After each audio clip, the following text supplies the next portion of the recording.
I'm delighted to say that in 6 weeks from now, Josh Warrington will defend his IBF featherweight title against a mandatory challenger, Luis Alberto Lopez. That's going to happen in Leeds. And of course, there is no place on the planet where Josh Warrington is more popular. It will be at the First Direct Arena on Saturday, December the 10th. Josh Warrington joins us live. Josh, good afternoon to you. Good afternoon, Jim. How are you doing, pal? Good, mate. Great to speak to you. Josh Simon's with me. So too is Spencer with a remarkably small head. Listen, Josh, you go into this one. This fella, Luis Alberto Lopez, what do we know about him? He's the mandatory challenger, so he's number one in the IBF rankings. He got that position by knocking out Isaac Law. I think it was late last year, maybe December time last year. So he's been a mandatory challenger for coming up to a year now. He's short in height, like he's similar height to Kiko Martinez. He's known for his punching power. And he's full of beans, you know. He's been quite busy on my social media, sending me messages constantly. So he's very confident. He's a young chap. He's very confident. I mean, Josh, he's a tough guy as well, isn't he? I watched that fight actually with Isaac Lowe, and he caught him with a left hook. The very first punch he threw, and Lowe went down heavily, and he just slowly, systematically broke Lowe up before knocking him out in that 7th round. This guy comes to fight, man. He's dangerous, and he uses his lack of height to his advantage, actually, because he comes low and wings those shots over. He's a live opponent. Oh, massively. Like you just said there, Spence, he's only short, but he uses it to his advantage. He uses full body weight to get momentum into his punches. And he's wild, and it's always you've always got to be careful with these wild opponents because they can bring anything from anywhere. And if it's one of them where you switch off for a split second and you could be back on canvas. So, and also when people don't really know too much about him, it always has a bit more pressure because they expect you to win still. But you've still got a man who wants to be in your position. Josh, we know that you love fighting in Leeds, and people there love you fighting in Leeds. It's been suggested that this is the 12th time you're going to fight there, and this might be the last. Yeah, can you enlighten us this lunchtime? Is it going to be the last time?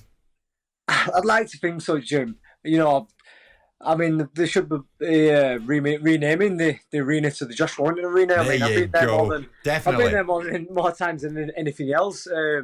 Obviously, I love fighting on my doorstep, but for a long time, Jim, I've been saying I want to go elsewhere. I want to take my career elsewhere. I want to, travel the States. I won't mind going to other opponents' backyard in this country.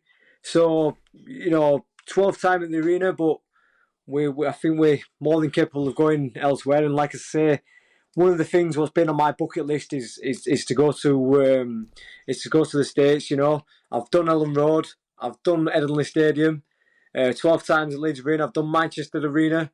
So now a Vegas or a New York, taking the Barmy Leeds fans over there as well. It'd be, why not? For me. Why not? Josh, how do you survey the landscape? You made some decisions a couple of years ago to vacate the IBF belt for different reasons and to go after different challenges. You had a fight with Lara. It didn't go the way you wanted to. The rematch was challenging as well. You've got your belt back from Kiko Martinez. Where's the... I don't want you to look past the fight you've got in front of you because Lopez will give you some trouble, and I think you'll win that fight, but that's not the point. You've still got to focus on it. But I'm going to ask you to perhaps look past it for a moment. What's the direction of travel for you? Is it to land with another opportunity to avenge that defeat with Lara because as people think that that's a very challenging fight for you? Or is it to fight Lee Wood because ultimately those two guys are going to clash? Where do you want to go? Where are you looking to arrive at, Josh? The options are there, Simon. The options are all there. Personally, myself, I'd love to put Lara into bed. I'd love to put that one to bed.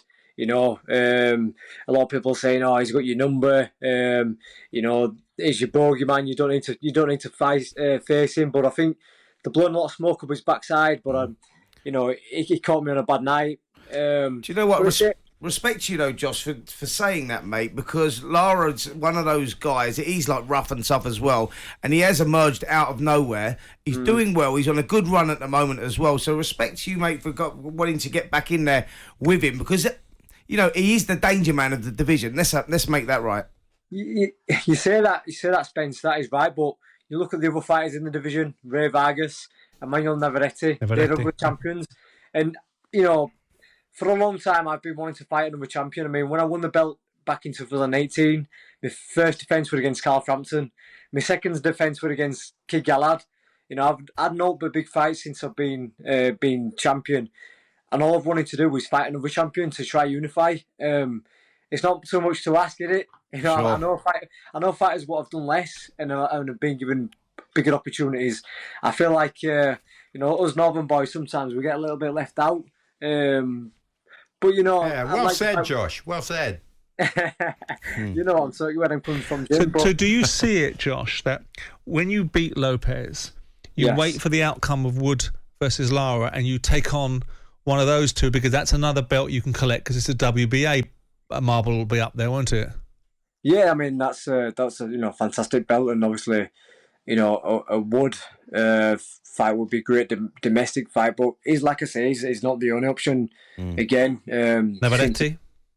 Navarrete's there, like I say, Ray Vargas, and you know, if Santa Cruz and Wood do get it on, Santa Cruz come out. Santa Cruz was the champion when I first won the world title, like I say, 4 years ago, and he's the only one who's still in the division. Crazily enough, even though he's boxed for world titles at higher divisions, he's still here, which it blows my mind, and it's a bit of a brown politics part of the sport. But that gets you fights in America, then, doesn't it? If you go that route, that gets you fights in America. Yeah, it does, and like I say, just let me go over, man. You know, how long have I got to wait? What am I going to do? It's like, I'll beat this guy, and then they'll say, oh, actually, you need to fight Lee Wood. Then I beat Lee Wood, and they're like, well, actually, you can't go to the States just yet because we've got someone else. It's like, bloody hell, I've done what I need to do. Let me go, let me have my time, and if I get chinned, then so be it. It sounds like that's just where you want to be, mate. You just want to go across the pond now and take those challenges over there, don't you? Exactly, Spence. That's it. That's all the man is asking for.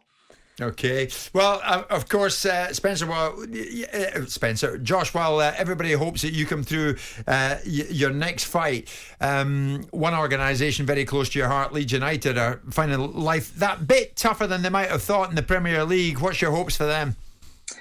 I think we're going through a bit of a rocky patch at the minute. I mean, you know, Marsh seems to be getting a lot of stick now. Personally, I think we should just stick by him. You know, yeah, we're on a real bad run at the minute, but you know, at times, like the Fulham game I was there on the weekend, we didn't play bad. We didn't play bad at spells. We played well. We conceded all off set pieces. Just not putting him back in there. That's all it is. Yeah. You know, but Patrick Bamford's still not at full fitness. I think he could tweak a few things. You know, instead of you know, swapping Bamford with Rodrigo, stick them both on together. Look at you. Look at this. Jesse Marsh, are you listening this lunchtime? Josh, terrific. In the short term, we wish you so well, mate, going into this next one. Cheers, guys. Hope you come through on December the 10th. Josh up against Luis Alberto Lopez, and that takes place in Leeds. And of course, Leeds United up against Liverpool this Saturday. Now, that's live on talkSPORT.